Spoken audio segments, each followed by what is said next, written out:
Welcome to the fourth episode of NALA Talks, a micro-learning series presented by the Diversity, Equity, and Inclusion Committee of NALA.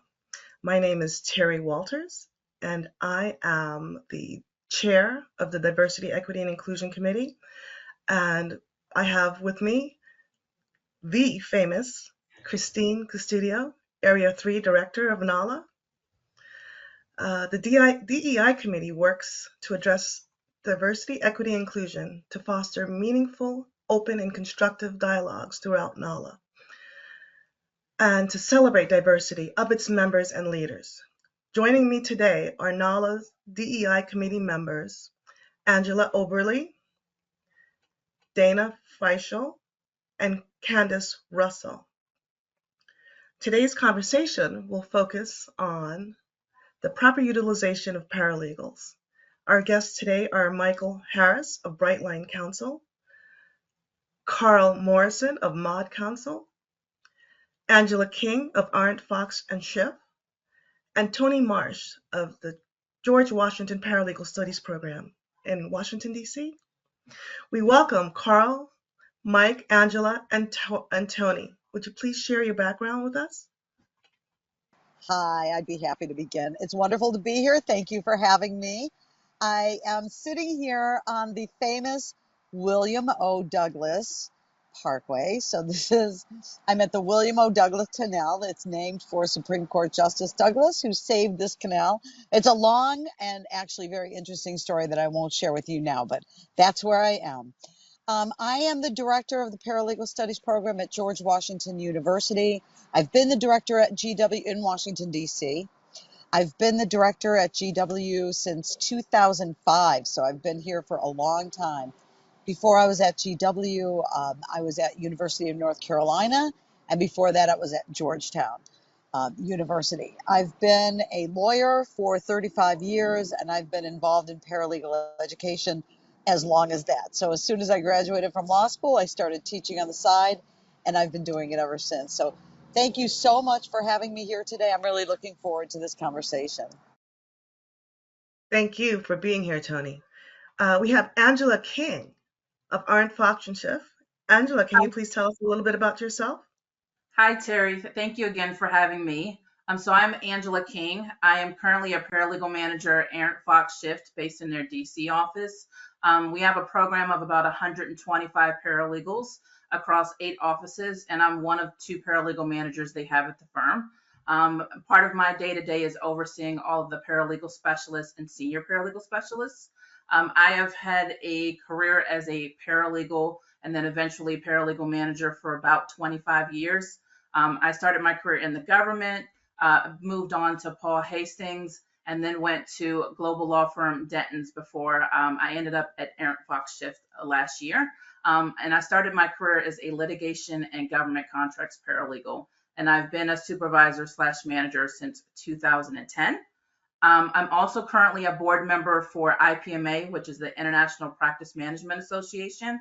And I'm a past president for the local paralegal association in Kappa in the DC area. Thank you very much. We are honored to have you here.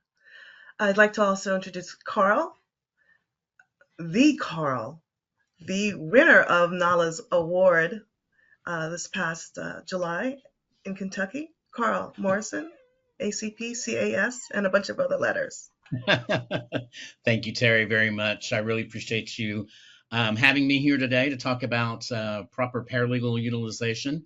I currently am Chief of Staff, Legal Data Intelligence Strategy for the law firm of modCounsel. We are a legal team as a service law firm providing services to in-house corporate legal departments. I've been with modCounsel for about 2 years. Prior to that, I was Director of Legal Operations for the Cosmopolitan in Las Vegas. So I worked in gaming and hospitality for many years.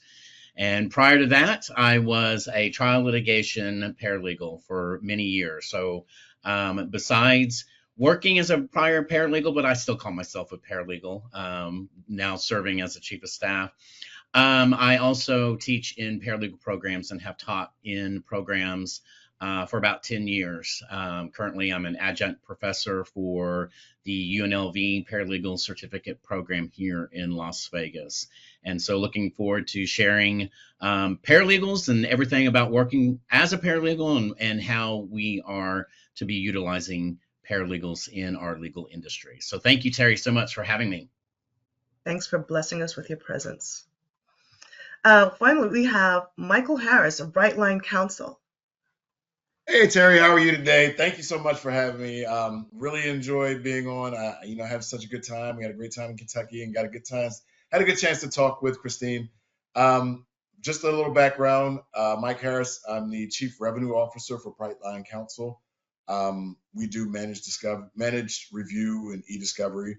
My background is I was a former practicing attorney, but I'm also self-professed technology geek. So I always wanted to look at the intersection between law, business, innovation, kind of like a big picture to see how do we put everything together so that we get the most efficient product. So that's why I was super interested in talking about, the proper utilization of paralegals from what I've seen over the years and where I can see it going. Well, thank you very much for being here with us, Michael, Carl, Angela, and Toni. Kristine Custodio, our Area 3 Director of NALA. Would you like to open up with the first round of questions for our esteemed guests? I sure would, and thank you so much for your generous comments, Terri. I really appreciate those kind and thoughtful words. But I wanted to start with Toni Marsh because I too am a paralegal educator, and I'm very curious to hear Toni's perspective on this. So in your respective role, how do you see paralegal services utilized, and do you think that is universally applied? And I'm very curious because you're an educator. Right. So yes, and as an educator, I do sit in an interesting spot. One of the things that I am sure to do as an educator is I have a very close relationship with working paralegals, and especially the paralegal managers at IPMA. I have a very close relationship with them. The paralegal professionals at NALA, I have a close relationship with them as well. As an educator, you can, the danger is you study this stuff, you research it, you write about it, you teach it in the classroom, but I'm not actually out there doing it. So it's really important to me that I maintain close ties with the working paralegal community so that I can keep my curriculum targeted to the needs of the market, the needs of my students. So I have spent a lot of time looking at what paralegals are doing out in the real world, how they're being utilized.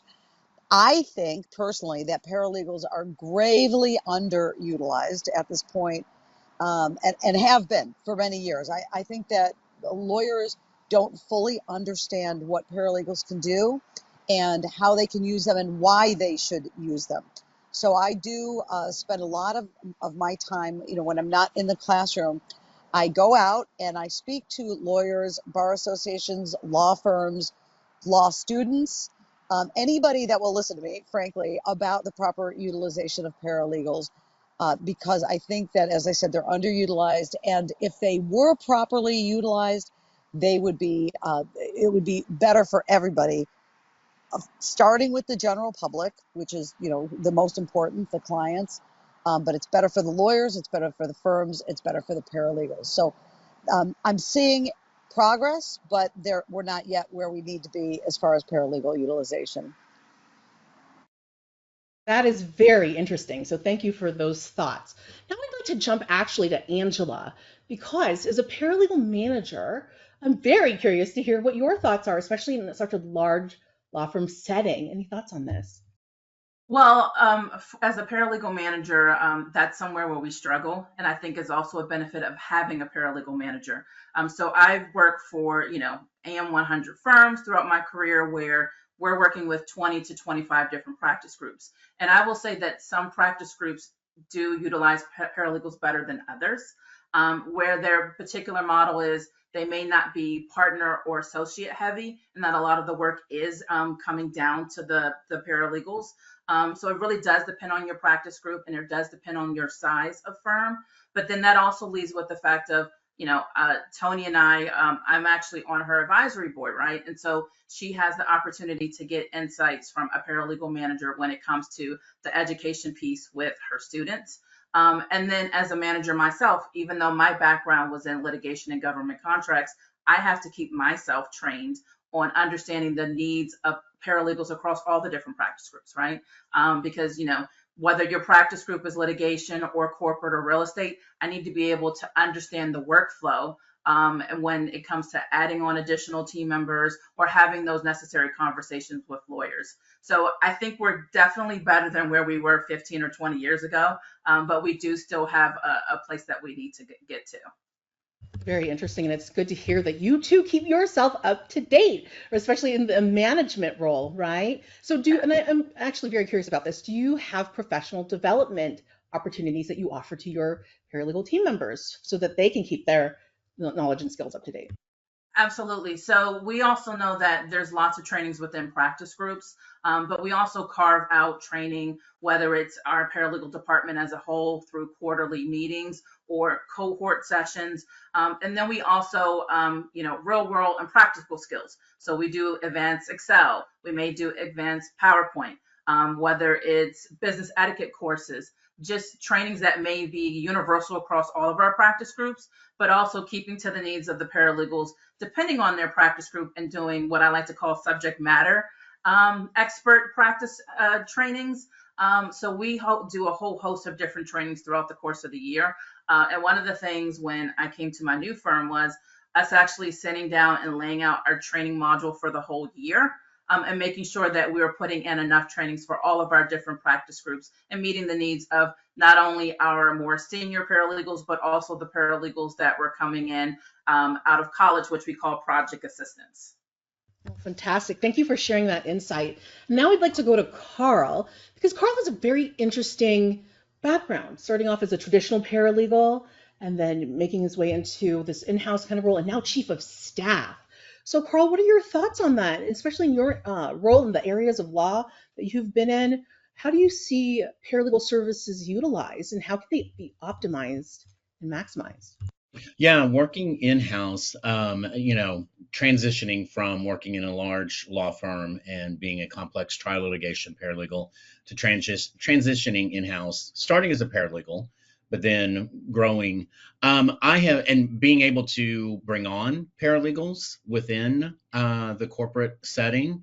It's so important that we as leaders, right, and us being on this call sharing the importance of educating, right? Educating our sisters and brothers, our leader sisters and brothers, attorneys, paralegal managers, things of that nature, that, hey, this is how you should be utilizing paralegals. These are the skill sets that you need to be looking for to up-level those paralegals to get them to the level that they need to be. I look at myself, and having transitioned from trial litigation to in-house, it was I call it a political, change, because the environment changed for leadership and who is my client and the ethical boundaries and things of that nature in-house. But I still tap into those skills, right? And even as a chief of staff, it's so important for our firm, right? And we're global in nature. So we have law-trained individuals in foreign countries that we utilize as paralegals. They can't give legal advice to our corporate clients here in the United States, but we can tap into the same skills that we need in order to provide those paralegal services to the in-house environments. So it's still tapping into those skills and recognizing, even on a global nature, the paralegal services that we can be able to tap into to provide to our corporate clients. That's fantastic. And actually, because in past conversations with you, Carl, I know that you refer to these power skills. And Yes. as Angela had recently just said, she said, oh, we want this holistic building of our Yes. team and our folks. What are your thoughts on that with regard to paralegal services? Because I'm thinking power skills are necessary skills for paralegals. Exactly. We talk about, and Toni can attest to this as well, we teach, right? And Kristine, you teach, and I teach that those hard skills and those soft skills, well, there's a whole undercurrent of the power skills, right? It's tapping into that level of empathy and gratitude around, what we should be doing within our environments, whether it's law firm or corporate. And it's approaching that holistic, not just focusing in on, we got to focus in on those hard communication skills, or we got to figure in, and it's looking at all skill sets that are necessary to ensure that we are retaining and bringing on paralegals that have all skills. That is so necessary, because we live with these people that we work with, right? And so it's so important to tap into and recognize the holistic approach to ensuring those paralegals have those skills. Thank you for that, Carl. And I now want to shift over to Mike, because I know Mike, and Mike is also a tech head and tech nerd like I am. We enjoy this. And we have had so many conversations, Mike, about how paralegals in technology, in e-discovery roles specifically, can add such value not only to the client experience, right, but to the litigation team as a whole. And we've also talked about this too, as far as tech competency in attorneys, right? And so I'm very, very curious to hear about your perspective as an attorney, and also someone who's on the vendor side with respect to managed review. Your thoughts?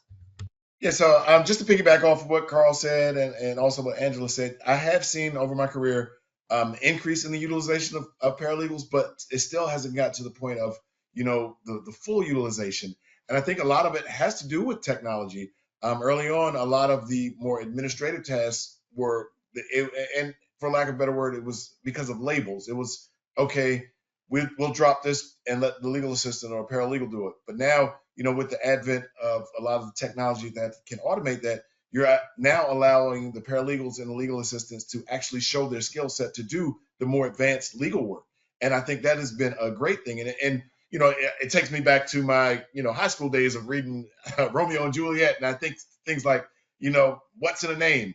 A rose by any other, that which we call a rose by any name would be smell as sweet, or, to paraphrase it, I wasn't the greatest of orators, but when you think about it that way, we're trying to get the sweet smelling rose of the paralegals, which is their skill set. Those are the things that we need to pay attention to, and not the labels. The technology proficiency, the organizational skills, the critical thinking. Those are the things that we're seeing, that now that we're, kind of taking if we look past what the label is and focus on those sweet smelling skill sets, that's what I've seen has allowed a lot of the paralegals to do a lot more these days, because people, partners, clients, they're all realizing, hey, we have someone here who can help us. In our managed review work, we work a lot with paralegals, both at the law firms, but and also in-house counsel, because we found that the paralegals are the ones who are the most technologically advanced and technologically sound. So we can talk to them, and we speak the same language, and we get things done because they understand what we need, and they understand, we can understand what they're trying to give us. So from that standpoint, the underutilization is minimized. It's getting smaller, but there's still a long way to go when we start to see, what these skill sets are, and actually use those more pronounced to say, I'm leading with, I am a problem solver. I am a critical thinker, instead of I am a paralegal, because that's what the value lies, not in your title, but in your ability. And that's what we're seeing more utilization from. And even from a e-discovery standpoint, managed review, we are starting to do more with a lot of the legal assistants and paralegals who are moving over in the legal operations side and the project management side, because those are the exact things that make people successful. Critical thinking, organization, the types of things that in the past were underutilized. Now, kind of piggybacking off of what you said, because that's incredible, right? But what about with respect to optimizing those skills? When you say, Mike, that paralegals are better utilized now, what are your thoughts in terms of optimizing those skills that you think are necessary? I think the best optimization is in my opinion, is technology training, and looking forward, both technology with the advent of AI, being able to do prompt generation, and being able to actually harness data, and also understanding that data is going to be huge from a cybersecurity standpoint, from a data management standpoint. So these are all opportunities where paralegals can step in and find their niche. And because it's on the forefront right now, that's nothing that you are required to. And especially when I went to law school, there was nothing that they taught us or required us to do that. So that's where I'm saying, we're seeing paralegals stepping into it right now because they have that zest. They have that, desire to say, I can take on this new burgeoning part of, data management or cybersecurity, so that they are now the stakeholders that are in charge of it. And there's no reason why, they can't be. So from a technology standpoint, that's to me, that's the differentiator. Understanding, knowing the technology, being able to implement it, and being able to lead the forefront in the use of it. Excellent. Thank you so much. And I think we're going to transition over to my colleague Angela for our next question. Well, thank you very much. Angela had to step away, so we're going to now transition into the roles of paralegals and how we see them evolving. Toni, do you think you can give us a little synopsis on how you feel the roles of paralegals are evolving?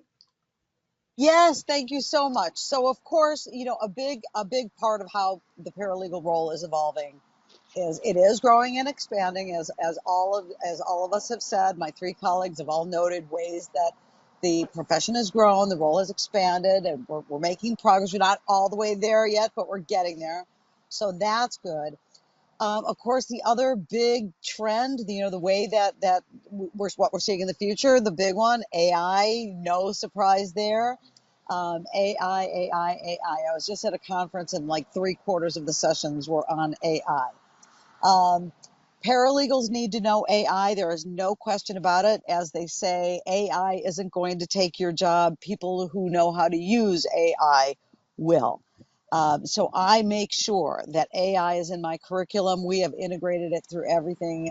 It's something that paralegals need to know how to use. Now, interestingly, really, if you want to get technical about it, of course, we've been using AI for years. Every time your phone autocorrects you, that's AI. But we're talking about the new evolution of AI, the new version of it. So that's really important. And it's something that I think we're all learning together. Paralegals are on the forefront of using this stuff. As you also know, law firms are quite conservative. So they've been just sort of, dipping their toes into AI. There are a lot of problems with generative AI. And a lot of the legal vendors are starting to address those problems. Lexis and Westlaw and Clio and everyone else, they've all got they're approaching AI and they're looking for ways to avoid those pitfalls. So that's been interesting, more than interesting, fascinating, terrifying, frightening, exciting, exhilarating, all of those things. So that's what we're looking at in the immediate future. The other thing with paralegals, and I don't want to get too deep into this because there's a whole other NALA micro session on this, and that is called Accessing Justice, but that is using paralegals to increase access to justice in several ways, and one of those ways is through licensing, paralegal licensing. So allowing paralegals to literally practice law, to actually give legal advice, sign documents in their own names, in the state of Arizona, litigate in court without the supervision of an attorney. So that's another really exciting development. As with all law, it's state by state, or most law, it's regulated state by state. So this is not nationwide. One state after another is beginning to explore it. Arizona is really way out in front on this. They're the ones that allow paralegals to litigate in court without lawyers. But several other states are doing it. Colorado, Utah, DC, Washington DC is exploring it. I'm on the committee. I'm on the Civil Legal Reform Task Force that is currently examining paralegal licensing and ways to use paralegals to increase access to justice. So lots of exciting things happening in the near future in the paralegal world. I would say, just to summarize, we're looking at technology, generative AI, and increasing access to justice through paralegals. And once again, be sure to check out that NALA presentation, Accessing Justice, because they really cover that topic beautifully. Thank you, Toni.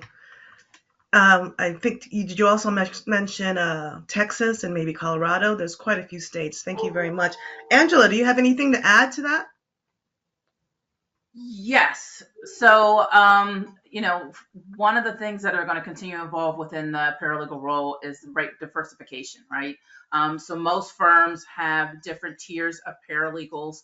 So they may have titles such as project assistants, case assistants, paralegals, and then maybe specialists. So I think continuing to see where individuals are coming into law firms, in most cases, they're coming in with their 4-year degree. They may also have a paralegal certificate, and they're highly skilled and trained and ready to kind of hit the ground running. But I know for me as a paralegal manager, one of our goals is to make sure that they have all the tools at their disposal.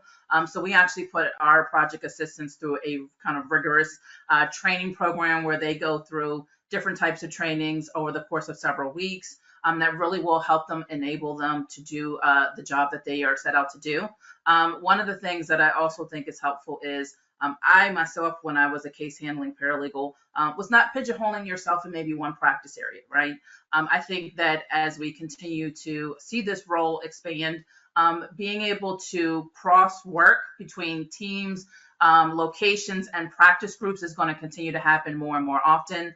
So being a paralegal from a transactional standpoint, that's very skilled on the corporate side of the house as well as real estate. I was a litigation paralegal who was also skilled in doing a lot of government contracts related. So, having those different niches as well as honing in on your skills will be really helpful as we continue to evolve. And then just staying abreast of those different technologies. And like the rest of my colleagues here will kind of talk about even more, it's just making sure that you are well trained and knowledgeable as you kind of work through your career path. Thank you very much, Angela. Mike, I know you did mention critical thinking, tech proficiency, and understanding and implementing the technology when it does come into firms. What do you think to add to what Toni and Angela said? Well, one of the places that I've seen paralegals, and it may be anecdotal because it's some of the smaller firms that I've been working with, but paralegals are now being pushed to the forefront or being a actual stakeholder in the business unit side of it. And what that means is, I've seen a lot of paralegals working directly as client-facing, they're client-facing employees of the firm. So instead of having a partner who's billing out $800-900 an hour, you're having one of the paralegals working directly with the client, back and forth, making sure things are done. And also from a networking standpoint, we're seeing paralegals generating business. These are the opportunities. These are the things that the paralegals are working with from a business unit. And I think that is another aspect where they can show an immense value, because at the end of the day, law firms, while they do practice law, they're businesses. And if you're integrating, some of your trusted assets and your legal assistants and paralegals to do certain business-oriented tasks, or being able to help the bottom line by being more efficient and more effective, that's one thing that we're seeing an evolution in with the paralegals. And mainly, I will say caveat that it's some of the smaller firms and some of the mid-sized firms, but I see that it could take place in a bigger firm. But if you're looking at paralegals who are coming out now and trying to increase their skills, one of the things I would say is, your ability to network, your ability to, see the bigger picture of what a law firm is, which is a business, and being able to add value from a business standpoint. Thank you very much, Michael. Carl, we saved the best for last. Piece de resistance.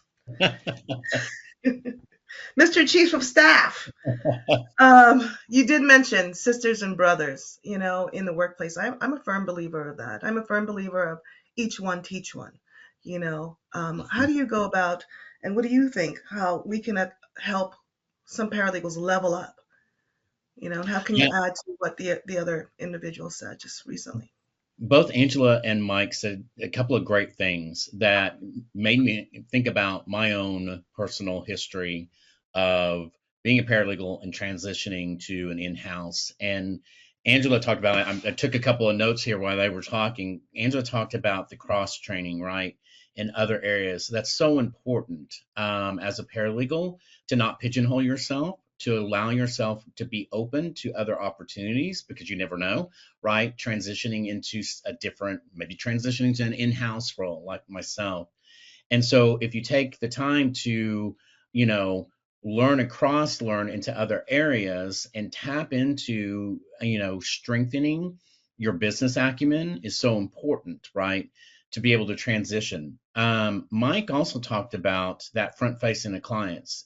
My own personal history, I did a lot of insurance defense work many years ago as a senior trial litigation paralegal. So I was that type of paralegal. I was front facing. I was fully integrated to our corporate in-house teams as part of their risk management team, as part of their legal team, working with other paralegals, working with other associate general counsels or other VPs within the insurance industry or within the corporate client. And so learning that and being that, I learned so much that when I transitioned to in-house as a senior paralegal, I already had that good core skill set to be able to navigate that in-house arena because I'd worked with corporate clients. So I understood the importance of risk analysis and risk mitigation and the cost around litigation for corporate clients and trying to be mindful of that spend, right?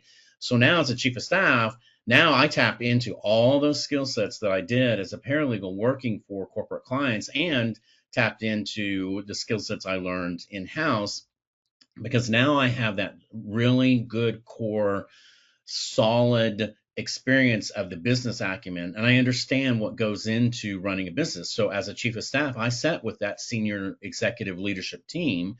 I'm part of that, team, and so I act as a trusted advisor and a confidant, not only to our CEO and co-founder, but to the rest of the senior leadership to help drive, right, and help be able to strategically look at to driving the business and running legal as a business. Too often we think about legal is the judicial aspect and helping protect the rights of the client, but it's also about the business, right? And running legal as a business, especially in a corporate setting. So being able to level up and being able to, tap into and don't get, so laser focused on only one area, broaden your strokes, right? Broaden your horizons because there may be opportunities to even grow like myself, right? And being able to go from paralegal to a relatively new area, profession, the legal operations professional, right? And that's all about internally in-house running legal like a business. And so I tapped into every skill set I had as a trial litigation paralegal, being able to perform in-house as a legal operations and grow into that, and now as a chief of staff. Thank you so much, Carl. We're going to turn to our two other panelists. We have Dana Fischel and Candace Russell. Ladies, do you have any questions to ask of our panelists? Actually, I do. Because this is DEI committee presentation, I would like to focus on the diversity part of this.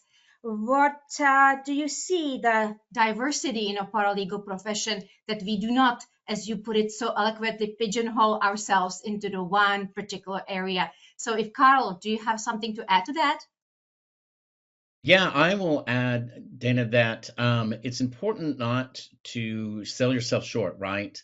To recognize that you do have the skills. When I was actually approached to go in-house, and I had a meeting with the general counsel of the Cosmopolitan, and he specifically was explaining the job and the duties and everything about it, and I had already explained my skill sets and experiences and things of that nature. And one of the things that he was asking me about was contracts. And I'm like, I don't have any contracts experience at all. And he's like, that's okay. You've got every other skill set. I can mentor you and help you, grow in that particular area that I didn't have.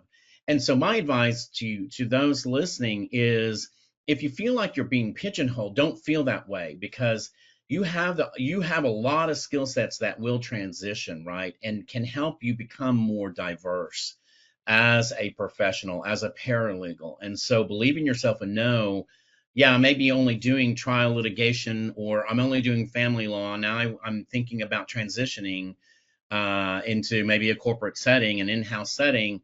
Think about all those skill sets, right? Do a self-audit of those skill sets that you have that will transition into, and believe that you can do it.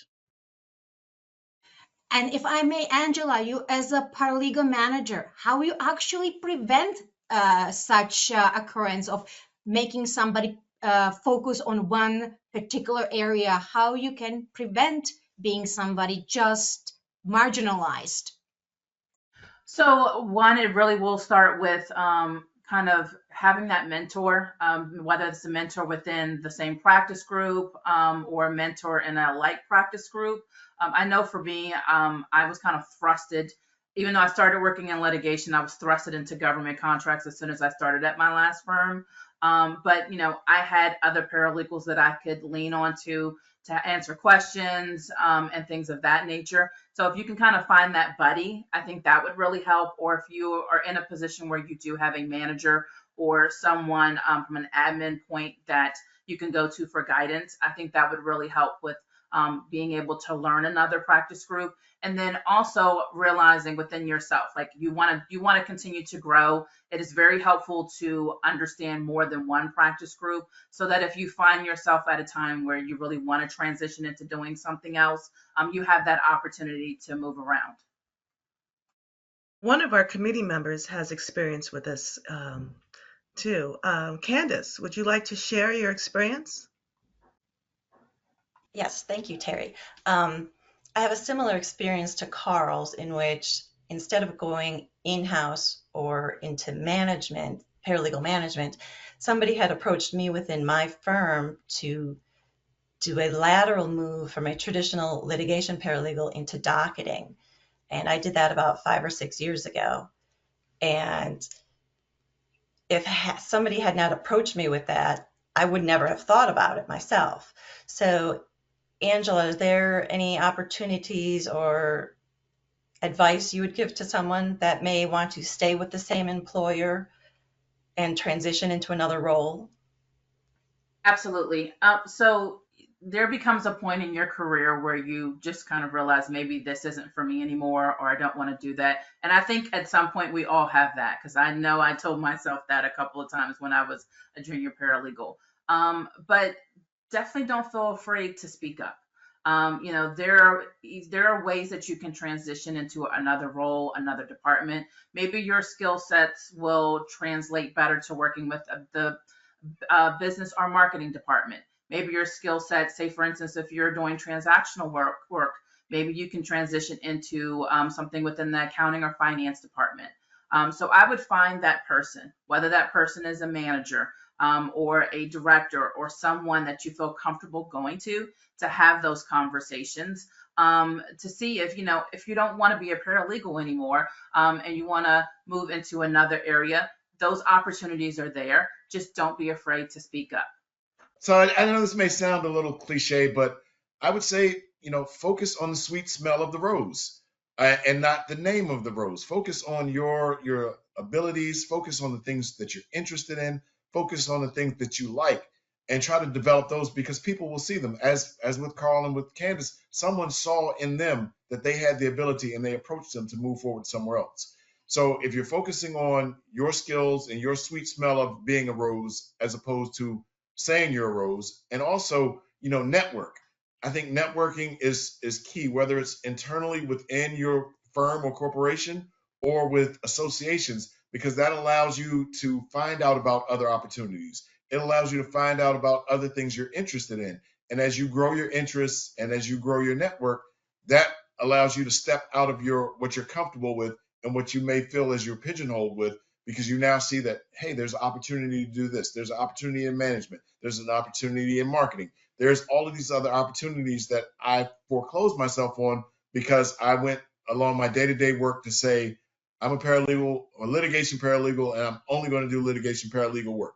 So if those are the things that I would highly recommend, is focus on yourself and building yourself, and at the same time, focus on networking so that you can find out what exists beyond what you're currently accustomed to. Well, thank you, Mike, Carl, Toni, and Angela. Kristine Custodio, thank you very much for bringing these superstar people in our field, professionals, to this panel so that we can have this discussion. On behalf of NALA and the Diversity, Equity, and Inclusion Committee, we thank you for sharing your experience and knowledge today, educating us about social justice issues, and providing resources.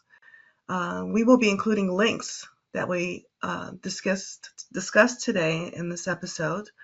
NALA offers many opportunities for professional development and networking, and please check our website for more information. Please join us for our next episode of NALA Talks and Microlearning series presented by the Diversity, Equity, and Inclusion Committee of NALA. Until then.